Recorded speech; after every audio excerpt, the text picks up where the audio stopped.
ஜனநாயகத்தின் நான்காம் தூணான ஊடக சகோதரர்களுக்கு அனைவருக்கும் எனது பணிவான வணக்கங்களை தெரிவித்துக் கொள்கிறேன்.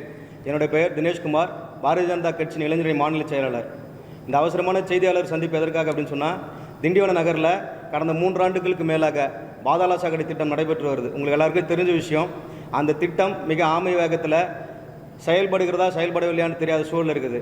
இந்த திட்டத்தினால சாலையோர வியாபாரிகள், பொதுமக்கள், பள்ளி மாணவர்கள், இருக்கக்கூடிய நோய்வாய்ப்பட்ட பெரியோர்கள் என அனைவருமே பாதிக்கப்பட்டிருக்காங்க.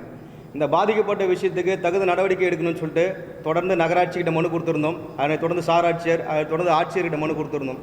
எந்தவித நடவடிக்கையும் எடுக்கவில்லை. அப்படின்றதுனால மேற்கொண்டு இந்த வழக்கை சென்னை உயர்நீதிமன்றத்துக்கு கொண்டு செல்லணும்.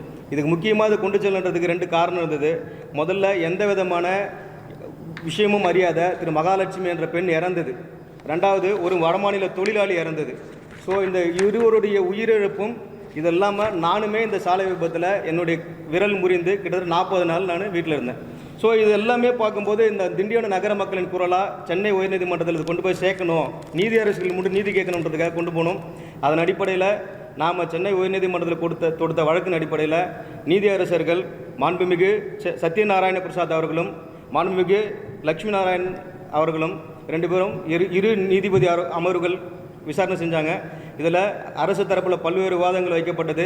எங்கள் தரப்பில் நீதிபதிகள் வழக்கறிஞர்கள் பல்வேறு விவாதங்கள் வச்சாங்க. இதன் அடிப்படையில் இரு தரப்பும் விசாரித்த நீதிபதிகள் வருகின்ற 4 வாரத்திற்குள் இரு தரப்பினரையும் கூப்பிட்டு இதில் இருக்கக்கூடிய நிறை குறைகள்லாம் சரி செய்து வேகமாக இந்த பணிக்கு முடிக்கணும் அப்படின்னு சொல்லியிருக்கிறாங்க. அதுக்கான காப்பியின் ஊடக நண்பர்கிட்ட கொடுத்துட்டு சமர்ப்பணம் பண்ணியிருக்கிறோம். கிட்டத்தட்ட 100 பேருக்கு மேலாக இது வரைக்கும் கை கால் அடிபட்டிருக்கிறாங்க. இந்த நேரு வீதியில் சாலையோர வியாபாரிகளாக கடை வச்சிருக்கக்கூடிய நபர்கள் பார்த்திங்கன்னா வயதானவர்கள் பல பேர் இறந்துருக்கிறாங்கன்னு கூட தகவல் சொல்கிறாங்க. சுவாச கோளாறுனால கண்ணில் தூசு படிக்கிறதுனால பல்வேறு விபத்துகள் தொடர்ந்து ஏற்படுதுன்னு சொல்கிறாங்க.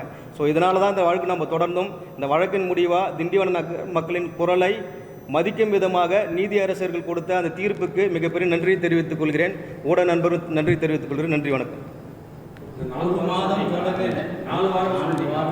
சொன்னேன்.